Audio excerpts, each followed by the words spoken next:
My name is Adam Comerford and I'm the National Hydrology Manager for the Canal and River Trust. The canal presents an opportunity for wildlife and ecology and biodiversity.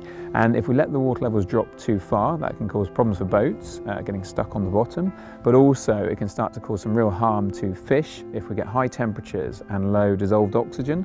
So that can cause a real difficulty for fish health, and we might need to do fish rescues if that really persists as a problem. The good news about a restriction to navigation is that the towpaths are still very much open for business, open for customers on bikes, walking, joggers and so on to enjoy. When we need to close the canal to navigation, either for overnight restrictions or even a full canal closure, we have to make sure that boats can't get through the locks, basically to save the water. So when we close the canal to navigation, we're mainly closing the lock flights themselves. So the actual canal pounds, as you can see, have still got water in, and boats are still moored and still able to move in the canal pounds. They just can't travel through the lock flights. So when it rains, hopefully the canal levels will start to replenish almost immediately, but then the reservoir levels will quite often be more delayed in terms of their response. Reservoirs are large bodies of water and can take a long time to recover.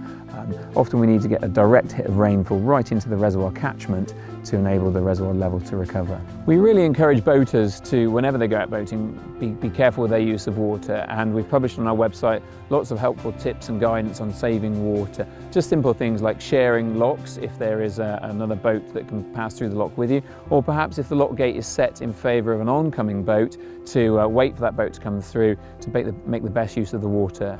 And also we'd also encourage any boaters to make sure they leave the lock paddles and gates closed after use, and report any major problems to us as soon as possible so our local teams can get out and try and resolve them.